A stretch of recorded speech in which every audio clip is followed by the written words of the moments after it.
for community specifications, said our American flag was hostile imagery. We ignored him until the fines started stacking, until Randy showed up on our lawn. That day, Jason was hanging a bird feeder from the old oak. I was on the porch. Karen came striding up the sidewalk like she owned the pavement, Randy 2 steps behind her with his mirrored sunglasses and his badge on display. She said we were in violation of Code 6.8b, unauthorized wildlife attraction devices. Jason turned, bird seed still in hand, and asked, "You serious?" That is when Randy reached for his holster, pulled the damn thing, pointed it at my son, and Jason, he did not flinch. He did not move. He just looked at the man with a calm so terrifying, and it made my skin crawl. Then he smiled. Not a friendly smile.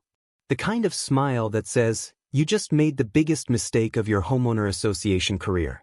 If pointing a gun at my son was the crescendo, let us rewind to the overture. Because like all great tragedies, this one started with petty complaints, a garden hose, and one very territorial hummingbird. Let me explain. Back before Randy showed up with his weaponized ego and mirrored shades, Karen had already begun what I call her reign of mild tyranny. She took over the Homeowner Association board 2 years ago, unopposed naturally, because no one else wanted the job. That was our first mistake. At first, she did the usual Homeowner Association dance, newsletters, holiday banners, passive-aggressive reminders about garbage bins. But once she tasted power, it was like watching a suburban Napoleon rise to the throne. She rewrote bylaws like she was carving commandments into stone tablets. The neighborhood, Red Maple Grove, was your standard retirement cul-de-sac. Quiet, predictable, full of people who put up Christmas decorations on November 1st and wave politely while judging your lawn height from behind their blinds. Karen was perfect for it. She was also the kind of woman who wore a visor unironically, walked a schnauzer named Muffin, and printed out citations for ornamental disobedience. And yes, that was her actual phrasing when she fined the Johnson family for having a lawn gnome dressed like Elvis. Karen's compliance crusade. The first time I knew we were in trouble was when she showed up at my door with a tape measure. "I'm just checking your mailbox," she said cheerily. "It looks like it is half an inch too high." And unfortunately, Code 3.44 says. I stopped listening. She fined us $50. A week later, she fined us again, this time for unauthorized hose visibility. And apparently, my green garden hose disrupted the visual harmony of the neighborhood. Never mind that I was watering roses in 90 degrees heat. Karen had decided that hoses should be neutral tones only. That was strike 2. Strike 3 came when Jason came home from deployment. He had served 4 tours, special forces, saw things no human should, and yet the only thing that rattled him, homeowner association drama. When he parked his F-250 in our driveway, Karen pounced like a hawk spotting a mouse in an unapproved flower bed. "It is too wide," she said. "The tires exceed the parking boundary lines by 2 inches, and we do not allow vehicles that size overnight." Jason raised an eyebrow. "You mean the truck that is legally parked on my family's private property?" Karen smiled like someone who just discovered a loophole. "It is technically common property if the front tires cross the curb. We will be issuing a $170 fine." Jason did not say a word, just nodded. Too calm. And that is when I started getting nervous. The cop, the clipboard, and the creepy random inspections. Then came Randy, part-time deputy, full-time walking lawsuit. Suddenly, random inspections became a thing. Randy and Karen walked the neighborhood together, armed with clipboards, cameras, and what I swear was a laminated homeowner association Bible. They knocked on doors, snapped photos, and cited people for everything from faded shutters to non-compliant porch cushions. Karen claimed it was beautification enforcement. We called it what it was, suburban surveillance. Jason, he kept quiet. But every night I saw him on his laptop, typing, watching, researching. Turns out, homeowner association bylaws are public record, and Jason had a long memory and a longer folder full of screenshots, dates, and Karen's very questionable decisions. The turning point, bird feeder insurrection. Things escalated when Jason hung a bird feeder on our oak tree. It was his way of coping. Quiet mornings, coffee in hand, just watching cardinals and blue jays flap around in peace. Karen hated it. It is not homeowner association approved, she said. Code 6.8b, no wildlife attracting devices. Jason pointed at 3 other houses with feeders. You find them. She grinned. They are on the list. 3 days later, a fine arrived in the mail, $300. But Jason did not flinch. He said, which in Jason's speak means something is coming. And something did. Operation Pine Straw. Karen installed surveillance cameras on homeowner association property aimed directly at our house. She claimed it was for community security, but they only pointed one way, at us. We responded by planting pine straw all over the front yard, homeowner association legal of course. Jason triple-checked. Karen accused us of landscape aggression. Then she held an emergency board meeting, which she chaired with no one else present, and proposed a rule: no natural mulch without prior approval. It passed one. Jason appealed. She denied it. He appealed again. She fined us $500. That is when I found him in the garage polishing a folder of documents thicker than a phone book. I asked what he was doing. Just preparing, he said. Sometimes, the quiet guy in the room is just the one who has not spoken yet. The neighborhood that begins to crack. We were not the only ones. The Johnson family were fined for using unapproved window tinting. The Hart family got a violation for flag placement proximity. Even poor Mrs. Lennox, who is 84 and blind in one eye, got written up for excessive bird bath algae. But people were afraid to speak out. Karen had manipulated proxy votes, rewritten meeting rules, and made herself president for life. She had Randy. She had the bylaws. She had a clipboard with more power than sense. But what she did not have was Jason. And Jason, he had something better than a clipboard. He had training. He had patience. And he had evidence. Because while Karen was measuring grass blades with a ruler, Jason had been quietly gathering video documentation and witnesses.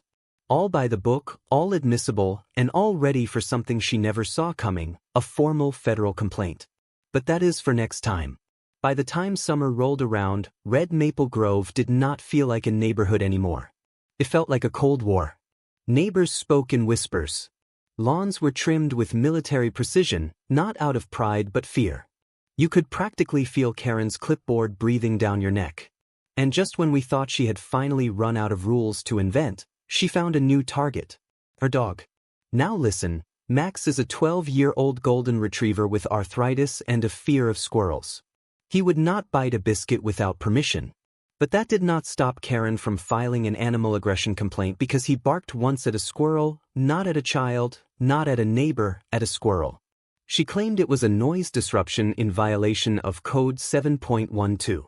She issued us a $200 fine and said, "One more incident and animal control will be notified." That was the moment I saw something I had not seen in a long time. Jason clenched his jaw. Let me be clear. My son has been through things he does not talk about. He has been in villages where no one comes back whole. He has led missions that do not get written down. And yet, the only time I have seen his hands shake was when Karen threatened his dog. That night, he printed out every homeowner association code ever written. He highlighted every violation Karen had ever overlooked on her own property: illegal pavers, 2 trash bins instead of 1, a backyard shed with no permit. And then he did something I will never forget. He knocked on the neighbors' doors. The quiet ones start speaking.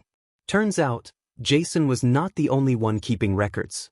The Hart family had audio of Randy making inappropriate comments during a compliance walk. The Johnson family had footage of Karen digging up their decorative plants, which she had later fined them for being dead. Even sweet Mrs. Lennox had saved every citation she had gotten, 27 in total, and all suspiciously vague. Jason took it all, compiled it into a 48-page dossier, labeled and time-stamped. Then he drove it to the County Homeowner Association Regulatory Office. Turns out, when a homeowner association starts abusing its authority and multiple households come forward with documented proof, people start listening, especially when one of those people is a decorated veteran with connections in federal oversight. Jason filed an official complaint citing abuse of power, conflict of interest, and possible civil rights violations. And he was not done. The emergency meeting that was not so private. A week later, Karen called an emergency homeowner association meeting at the clubhouse. She did not invite us. Of course not. But Jason showed up anyway. He brought his uniform, not to intimidate, not to threaten, just to remind them who he was. Someone who fought for the very freedoms Karen was trying to choke with her laminated bylaw binder. He sat in the back row, silent, while Karen stood at the podium ranting about non-compliant residents, subversive attitudes, and the need for tighter control. Then he raised his hand and asked one simple question. Madam President, can you explain how homeowner association funds were used to pay for the surveillance cameras pointed exclusively at my family's home without community vote, without notice, and without legal permit? Karen blinked. Someone in the room gasped. Jason pulled out a printed bank record. Page 6, Homeowner Association check number 4889, security equipment purchased using community funds, installed without authorization. Karen stammered something about emergency powers, but the room had already shifted. The muttering started. Heads turned. Someone whispered she used our money for that. Jason leaned back. Did not say another word. He did not have to. The final straw, also known as the front lawn incident. Karen did not take it well. The very next morning, Randy showed up again, this time with 2 other officers. They claimed they were responding to a community safety report. They marched onto our property, demanded Jason remove the flagpole we had up for 8 years, suddenly now considered a hazard. Jason refused. Randy stepped forward, and that is when it happened. Randy unholstered his weapon, pointed it straight at Jason. No warning, no cause, just rage and embarrassment wrapped in a badge. Karen stood on the sidewalk, arms folded, smiling like she had just won a game she did not understand. And Jason, he did not move, did not flinch. He calmly said, "This is all being recorded." Which it was 3 different angles. Our doorbell camera, Jason's own chest camera, and a neighbor across the street with her phone aimed right at Randy. What Karen and Randy did not know, Jason had filed a restraining order request 2 days prior and was granted a temporary protective order just that morning, which meant Randy, he was in violation of a court order the moment he stepped onto our property. And he just committed assault with a deadly weapon caught on video within the hour. County deputies, real ones, were at our door. They did not come for Jason. They came for Randy. He was cuffed right there on our lawn. Karen screamed, tried to block the view, claimed Jason had set them up, but nobody believed her anymore. Neighbors peeked through blinds. Some came outside and clapped. And Karen, her clipboard slipped from her hand, hit the pavement, and stayed there. Jason picked it up, read the top page, then smiled, because guess what? Karen had illegally signed off on her own monthly homeowner association paycheck, 3 times the amount legally allowed. We did not even have to report it. The investigators would handle that part. The thing about Karen, she never thought she would lose, because people like her, clipboard tyrants in yoga pants and power tripping through bylaws, do not plan for defeat. They planned for domination, for unchecked control, for ruling over plastic flamingos and patio furniture like suburban royalty. But as it turns out, even self-proclaimed homeowner association queens have to answer to the law. And Jason, well, Jason was done playing nice. The calm before the storm. After Randy was arrested, you would think Karen might lay low, apologize, hide her surveillance signs, and maybe, I do not know, do some soul searching. Nope. She doubled down, sent out a mass homeowner association newsletter titled, Maintaining Order in Times of Disruption. She accused us of aggressive behavior, Jason of staging a false flag incident, and implied our unpatriotic actions were threatening the community's safety. Unpatriotic. She was accusing a Special Forces veteran who served 4 combat tours of unpatriotism. The woman had gall. I will give her that. But that email, oh that glorious email, was her biggest mistake yet, because she did not just send it to the neighborhood. She carbon copied the entire county board and Jason's lawyer. Yes, he has a lawyer now. That is right. Jason hired a lawyer. Not just any lawyer either, a bulldog civil rights attorney who specializes in homeowner association overreach and unlawful surveillance. Turns out what Karen and her clipboard had been doing was not just annoying, it was illegal. Using community funds for unauthorized purchases, illegal. Installing surveillance equipment aimed at private property without consent, illegal. Falsifying board votes by manipulating proxies, deeply illegal. Jason and the attorney compiled everything: the fake citations, the doctored budgets, the footage of Karen trespassing on other people's yards, the homeowner association rulebook that Karen rewrote herself, complete with conflicting dates and forged digital timestamps. They even subpoenaed homeowner association financial records and discovered something truly golden. Karen had been paying herself a management stipend every month for 3 years. Total, over $18,000. Unapproved, unauthorized, undeclared. The homeowner association hearing that became a public spectacle. When the county finally called a hearing, it was supposed to be closed door, but word got out. So many residents from Red Maple Grove showed up that they had to move it to the town library's auditorium. Folding chairs everywhere, people holding printouts of fines. One guy brought his dead gnome as evidence. Jason sat front row. Karen walked in wearing pearls like she was on trial for tax evasion in a Netflix miniseries. She brought 2 manila folders and 0 remorse. But what she did not bring: a lawyer. Because Karen still thought she could talk her way out of it. Big mistake. Jason speaks and the room turns.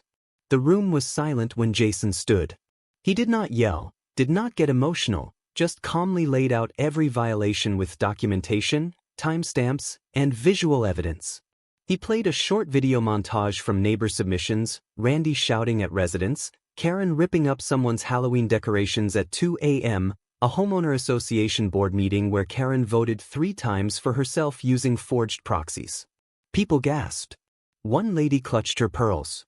Karen started sweating. Then Jason handed the panel a folder titled Chronology of Homeowner Association Abuse Red Maple Grove 2020-2024. Inside, screenshots of threatening emails, audio recordings, the financial trail of the misappropriated funds, even a whistleblower letter from a former homeowner association treasurer Karen had bullied out 2 years earlier. That was the final nail. The verdict. The panel recessed for 40 minutes.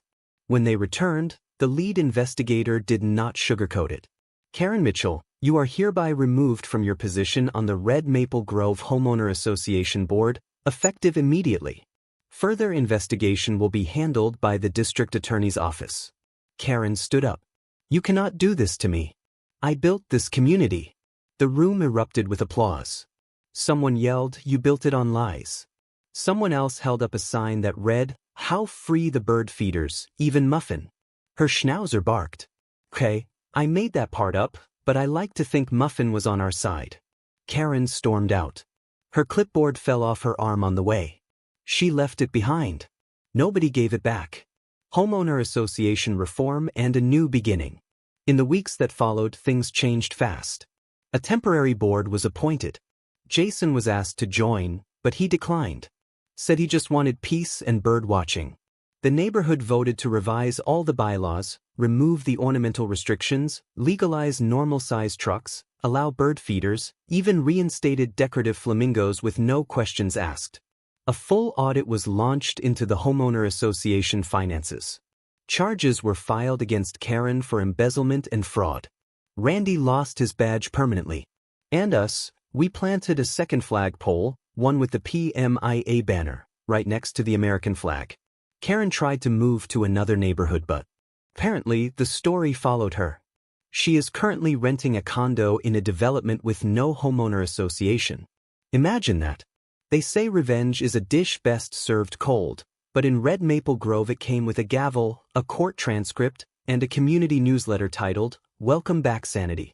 After Karen's dramatic downfall at the homeowner association hearing, you would think that would be the end of it. You would be wrong. Because like any true Karen, she was not going down without filing something. Yes, you guessed it, Karen's final act, the Great Defamation Lawsuit of 2024. Exactly 2 weeks after being removed from the Homeowner Association Board, Karen filed a civil lawsuit against the entire neighborhood. Claimed defamation of character, emotional distress, and I kid you not, loss of future leadership opportunities. She demanded $250,000 in damages, said her reputation had been unfairly destroyed, that the videos shared online were edited to vilify her, that Jason orchestrated a campaign to ruin her life. The case made it to the county court system. And once again, Jason showed up, not as a defendant, but as a witness for the community's legal team. Because this time, Karen was not up against one family. She was up against everyone. The trial, Karen versus common sense. The trial lasted 4 days. Day 1, Karen's lawyer claimed she was the victim of an internet mob fueled by misinformation. Day 2, the homeowner association's lawyer, backed by over 30 residents, showed evidence of illegally signed checks, forged proxy ballots, unauthorized surveillance camera placement, misuse of homeowner association funds including $600 spent on presidential nameplates, and of course the infamous bird feeder email, which somehow got leaked online and became a meme. Day 3, Jason testified. Not bitter, not angry, just calm. He explained how he served overseas for freedom, only to come home and watch a power-hungry neighbor chip away at that same freedom with forms, fines, and fake authority. He ended with this. I did not fight for this country so someone with a clipboard could tell my mother what color garden hose she is allowed to use. The courtroom went silent. Even the judge paused. Day 4, the judge ruled. Karen's case dismissed with prejudice, meaning she could not refile. But that was not all. The court ordered her to pay $18,400 in legal fees to the homeowner association. Every penny she had once stolen in stipends returned with interest. Her bank account was frozen. Her condo lease terminated. Her LinkedIn page mysteriously disappeared. Red Maple Grove had officially Karen-proofed itself. The aftermath, rebuilding more than yards. With Karen gone, the neighborhood did not just bounce back. It bloomed. The new homeowner association board made up of real neighbors, volunteers, people who actually liked living there, not ruling it. They threw a block party, the first in years. Kids rode bikes again. Dogs barked freely. Gnomes made a triumphant return, Elvis and all. Jason declined a seat on the board again, said he preferred being in the background. But at the party, someone handed him a handmade sign that read, Homeowner Association Eagles Hero of the Area. He laughed, hung it on our front porch next to the flag. Even Max, our ancient golden retriever, seemed lighter on his paws. And as for our bird feeder, still hanging, still attracting blue jays and hummingbirds, still 100% homeowner association compliant. Not that anyone checks anymore. Karen's legacy, or lack thereof. Rumor has it, Karen tried to move to a gated community in Arizona. Did not make it past the interview. Apparently, someone Googled her name, found the homeowner association hearing footage, the court ruling, the bird feeder memes. Let us just say she is laying low now somewhere far away, hopefully clipboard-free. One last walk. A few weeks later, Jason and I took a walk around the block. No drama, just dusk light, cicadas, and the occasional sprinkler clicking on. We passed by the spot where Randy once pulled a gun. Now it is a community herb garden. We waved at the Hart family. They were grilling. Mrs. Lennox was on her porch, rocking gently with her cat. Jason stopped under the old oak, looked up at the bird feeder, then at me. Funny how peace feels louder than chaos, he said. I nodded. Especially when you had to fight for it. He smiled. Let us keep it this way. There is a strange kind of peace that comes after a long, ridiculous, clipboard-fueled war. The kind of peace where you finally sit on your porch without wondering if you are in violation of some obscure shade of beige rule. Where bird feeders swing freely, garden gnomes stand tall, and the only thing in your mailbox is junk mail, not fines. But even now, with the sun setting over a quieter, happier Red Maple Grove, I still think about it. I think about how close we came to letting one person, just one, twist the neighborhood into fear. And I think about the lessons we learned. Because this was not just about Karen. This was about what happens when we stop paying attention. When we assume that someone with a clipboard and a title has our best interest at heart. When we let apathy win. Lesson 1. Power loves a vacuum. Karen did not take control of the homeowner association.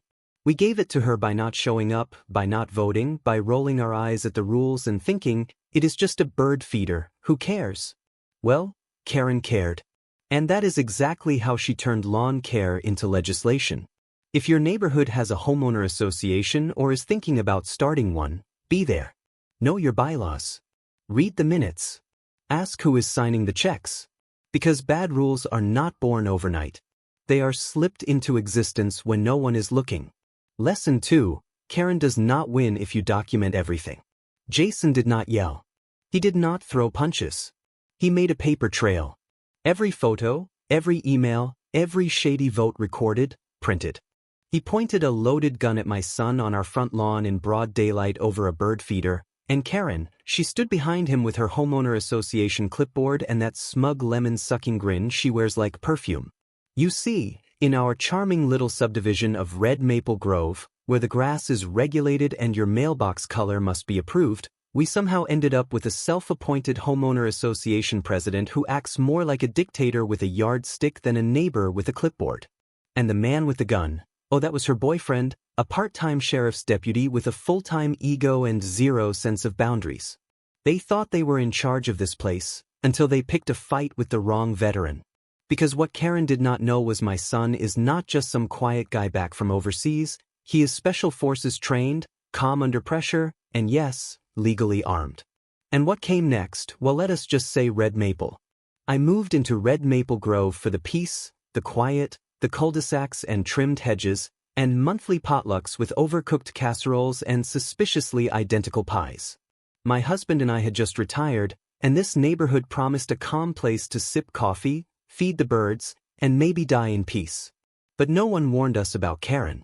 She started small, passive-aggressive notes about our flagpole being too tall per Homeowner Association Code 4.3, and complaints that our garden gnome was non-compliant ornamentation. We laughed it off, thought maybe she was just bored or lonely. But boredom does not explain the fines we started getting: $7 for a non-regulation mailbox handle, $200 for unauthorized paint tone variation on garage trim. She had power, she knew it, and she used it like a blunt object. Karen was the kind of woman who ran for homeowner association president unopposed, then rewrote the rules so no one else could run. She chaired every meeting, rewrote voting procedures, and shut down any neighbor who dared question her vision. She was not a neighbor, she was a regime. And then she met Randy, her cop boyfriend. He was not officially part of homeowner association, of course, but suddenly he was everywhere, patrolling the block in his cruiser, checking on things, knocking on doors under the guise of code enforcement. Some neighbors liked the attention, others started locking their gates. Then my son came home, Jason, quiet, keeps to himself, mows my lawn every Sunday, and says ma'am to everyone, even the cat. Karen did not like him, said he looked intimidating, said his truck was oversized. Time-stamped. And when it mattered, it was not his word against hers. It was proof against acting. So if you are dealing with a petty bossy person in khakis, keep records, because the one thing louder than their voice is their own actions on paper. Lesson 3, people together beat control. The reason Karen fell was not because of one man. It was because the people in the area woke up. The Hart family, the Johnson family, sweet Mrs. Lennox. Folks who had been quiet for too long finally said, enough. And once neighbors talk, bossy people fall. So build connection before you need it. Host potlucks. Talk to the guy 2 doors down. Share garden tools, stories, coffee. Because united neighbors are Karen's worst nightmare. Lesson 4, fairness moves slow but it moves. Let us be honest, it felt like Karen was untouchable for a long time. And maybe you are watching this thinking, there is a Karen in my neighborhood and nothing ever happens to her. But trust me, time, proof, and the law, they catch up. Not always fast, not always loud, but when it hits hard. Now it is your turn. Tell us your homeowner association story. So I have told you mine. Now I want to hear yours. Drop a comment below and tell us. Have you dealt with a Karen in your neighborhood? What is the most silly homeowner association rule you have ever seen? Or were you on a homeowner association board and tried to fix the mess? We read every single story. And who knows, your homeowner association horror tale might just be the next one we tell. So go ahead, share it below. Let us build a group of people who know the difference between following rules and showing off power. And if you got a laugh, a chill, or a little happiness from watching Karen fall, give this story a like, share it with a neighbor, and subscribe for more homeowner association tales you will not believe actually happened, but they did. Thanks for listening. And remember, some fights are on battlefields, others on lawns, and sometimes the strongest weapon is a smartly placed bird feeder.